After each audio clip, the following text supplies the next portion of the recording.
Hey everyone! In this video, we're going to look at chapter 3, which gets into our two-way tables. But first, I just wanted to wish everyone a happy 21st night of September. This is one of my favorite jams, so if you want to click on the slide on Google Classroom and click the link and just enjoy the song September by Earth, Wind, and Fire, then obviously go for it. And if not, we'll get right into it. So, like I said, we're doing two-way tables for categorical data. This is what's known as a contingency table. And that's what we're going to look at here with this first problem.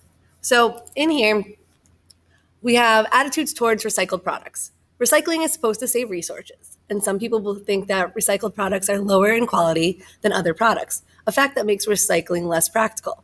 People who use a recycled product may have different opinions from those who don't use it. Here are data on attitudes towards coffee filters made of recycled paper from a sample of people who do and don't buy these filters. So you can see it's just two different ideas brought together, like whether it's recycled or not, and the quality. So again, first thing that we need to know on here when we're looking through our video notes is that this is called a contingency table.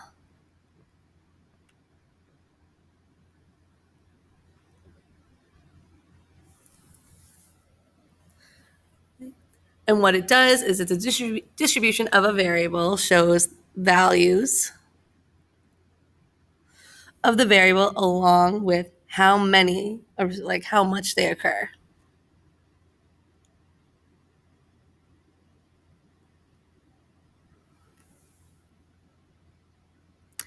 So you see that we've taken the data that we had in the last one, and then we just added totals to them. So at first we had the data of who said yes to higher, yes to the same, and yes to lower, and no. Basically, we added those horizontally and vertically to get the totals. So that's what we have here. You can see like we have the total now and the total down here.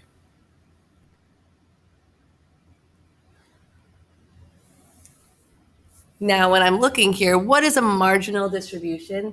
Well, that's data from either margin. That's my total. So this is the data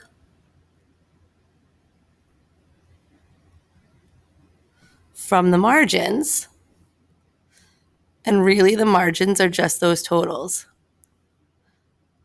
So sometimes you'll have to add them up yourself and add them into your table, like we kind of did in this problem. Other times they'll be given to you. But again, where is this marginal distribution found? It's in the margin.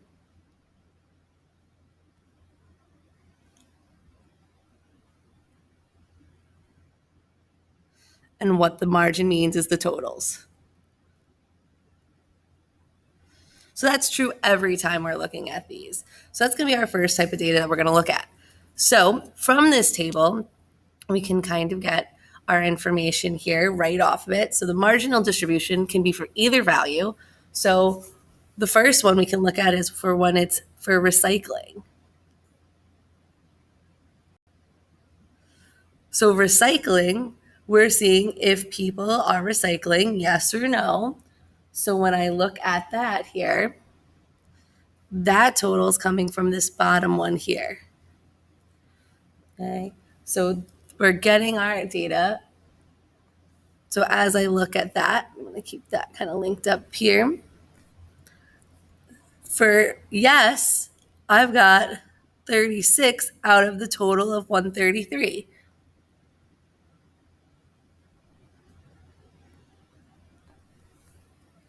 And that's roughly about 27%. And then the remaining part of that is the 97, but it's still out of that 133. So 97 out of 133 for no, which is roughly 73%.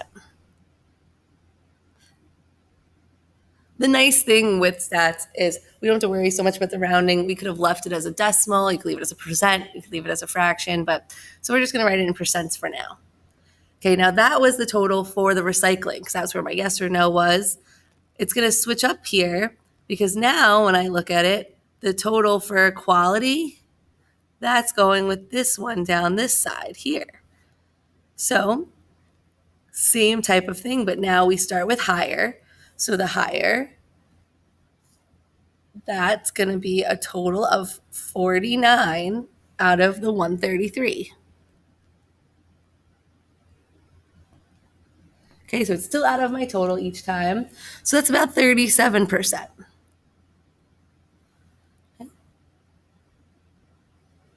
For the same, we'd have 32 out of the 133. And that is about 24%. And finally, we have our leftover with that 52 out of the 133. And we get 39%. Okay, so that is our data from what we've collected about what the people believe their recycled filters are on.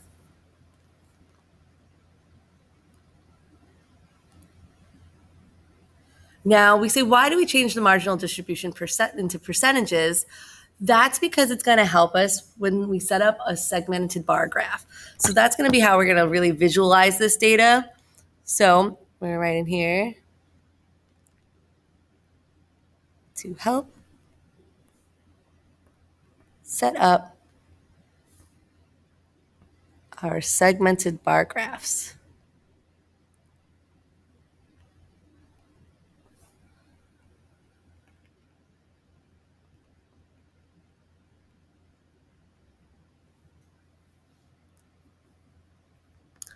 Now, we just did those from the margins, but then there's also, excuse me, something that we know as a conditional distribution of categorical variables, which restricts the who.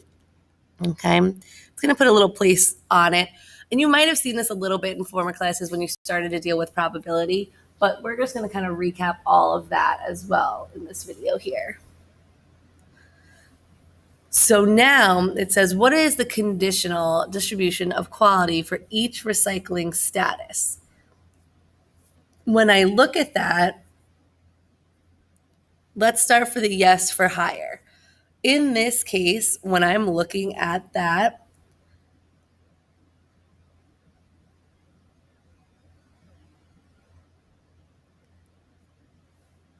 first let's focus on the yes. So because we're looking for yes here and higher, I'm talking about this component out of all the yeses. So in general, for just the yes, this bottom piece should always be our 36, right? Because we're talking about everything in this column, essentially.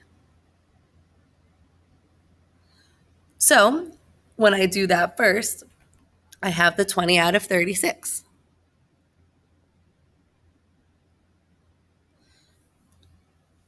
And now when I simplify that, that's going to be our 56%.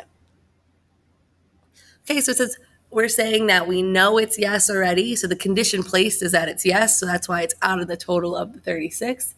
And the 20 falls from that spot here.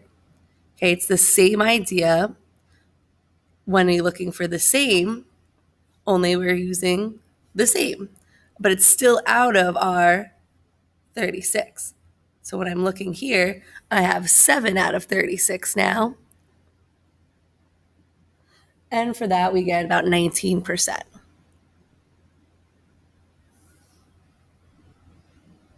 And finally, for the lower, we're getting that 9 in this category out of the 36. And when we get 9 out of 36, that leaves us with about 25%. So I think that's perfectly 25%, but either way. Now we do the same thing only for our opposite column here, right? So now we're looking at the nose. So each one in this case, that should be having our 97 as that denominator each time because that's our condition this time. So for no, each one of these are having 97, but we're just going down the categories the same way we did the first time around. So I start with that 29 out of 97.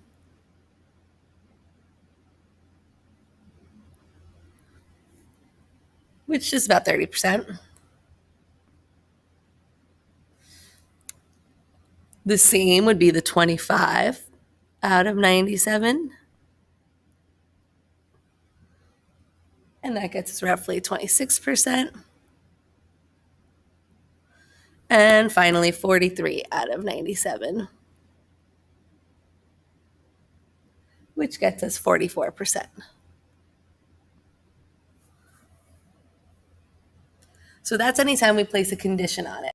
So our marginal distributions are always from the totals. We should be using the total pieces of everything in there. But the condition kind of puts us in like all right, we're saying that we're looking at whether or not each recycling status here. So that yes or no was for the recycling status on this case. Now we could have switched it and have it for each quality type. So it's the same kind of thought process though. Again, when we're doing this, I'm just going to set this up, but this time we're looking for higher. So that changes up our direction here. Our higher is first this way now. And we have the two conditions, right? We have yes or no. So from here, I'm just going to do this in here quickly, but we're going to have for higher, we know it's either 20 out of 49 because that was yes.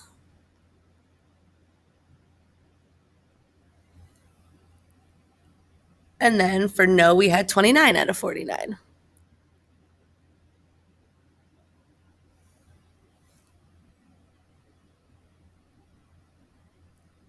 For the same, this time we're going it out of 32 for both of those. So we're taking 7 out of 32 and 25 out of 32.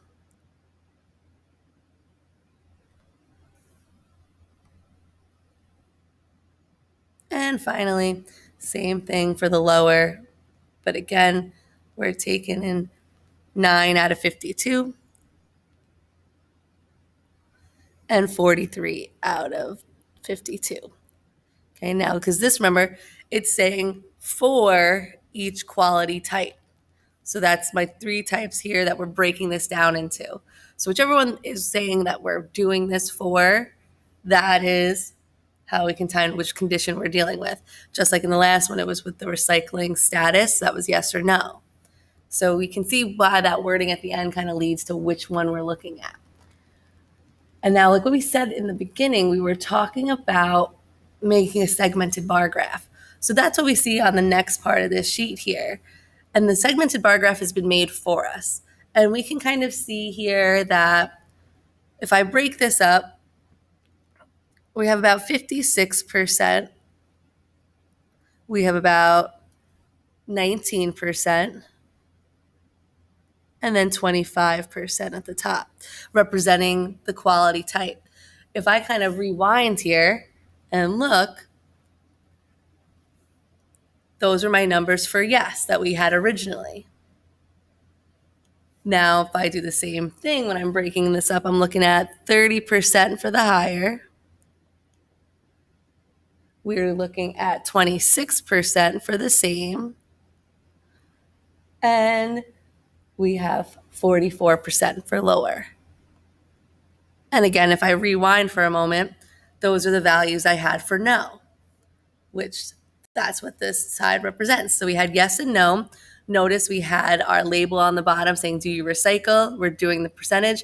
The condition here is the quality higher. We're using that to write in our values. So we can look at these two graphs side by side. But what's really important when we have any type of graph that we're going to start working with soon is that we make sure to name it. So this is the quality of recycled coffee filters.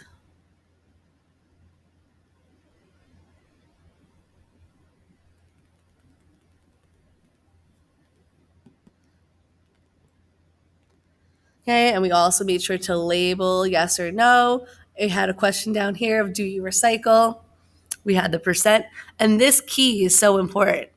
We can't get through this if we don't have a key for each type. Like how we have higher, same, and lower. We have to make sure we key it, whether you color one side in, if you use different colors, or we use different patterns. But we have to make sure that key is there. That's how we kind of distinguish those pieces in between. You don't have to label out the full percentages, but sometimes it looks nicer. It kind of helps you kind of make that plan. And then we're asked, is there an association between whether a person recycles and their opinions on the quality of the filter? So there's definitely an association in here, right? Because you can kind of see it just from our data. We just have to explain like one part of this really. And the more you explain, the better, the more detail you want to. But I would definitely say we see an association. So I'm going to write in yes. And one thing we notice is people who felt the quality was high more times than the non-recyclers here. So if I look at this here, like if they really felt the quality was high, more people out of this kind of table felt it was higher quality. So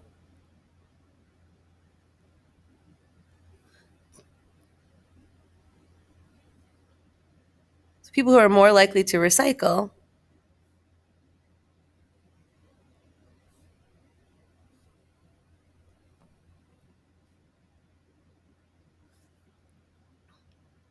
believe the quality was higher.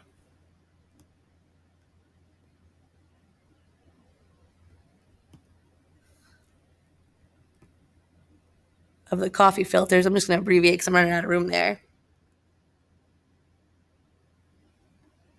But I wanted to make sure everything I answer in this course, I should have that context attached to it. So we definitely want to have that in there. But that's why I'm just throwing the coffee filters in there as well. But people are more likely to recycle that will believe they're getting a higher quality, which makes sense because if they think they're getting high quality from this recycled goods, then they're more likely and more inclined to recycle. And same thing, if I look at the opposite, I could have said that more people who don't recycle felt that the quality was lower, which kind of does show that association and that inclination that they might not really feel as partial to do that. So we can definitely see that there is some association from this data. Now, I'm not saying that there's any kind of cause to it, but there's an association for sure. But now, if I looked at one other scenario here, just at the end of our piece, really, I just want to focus in on this segmented bar graph for a moment. Now, in here, we're looking at the area of residence versus a political party. So we're broken up into other independent, Democrat, and Republican. So we just want to know, is there an association between area residents and the political party? So we're broken into rural, suburban, and urban. But if I look at these graphs, they look exactly the same. And if each bar is exactly the same, then we have no reason to believe there's an association. So I'm going to say no, because our segments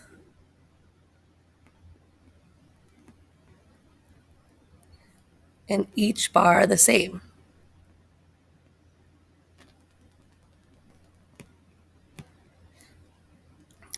There's no one party where I can say, oh, the rural are more likely to be Republican, but it's the same if I look at the suburban and the urban.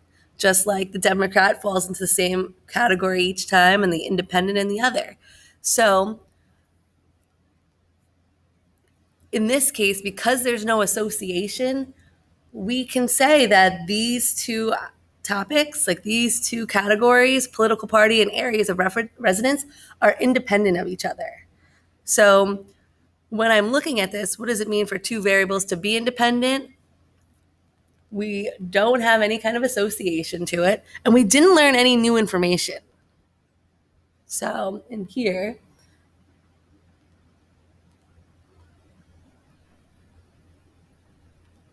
there's no association here, meaning we didn't learn anything new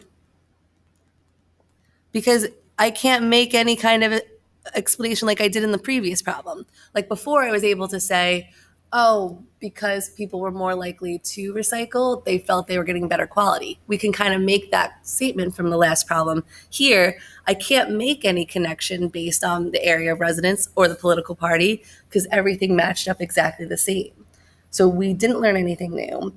The two events are independent if the conditional distribution of one variable is the same for each category as all the others. So because these bar graphs are all exactly the same, that's how I know that I have independence. All right. So that was the kind of start to our two-way tables. You might have seen a little bit of information for that before, but there's another problem, like there's another sheet on here just for you to try. It talks about the relationship between smoking and non-smoking versus the higher level of education. So we're going to try that problem and do that for their homework as well. And then we'll go over that first thing tomorrow. All right, guys. Thanks for watching.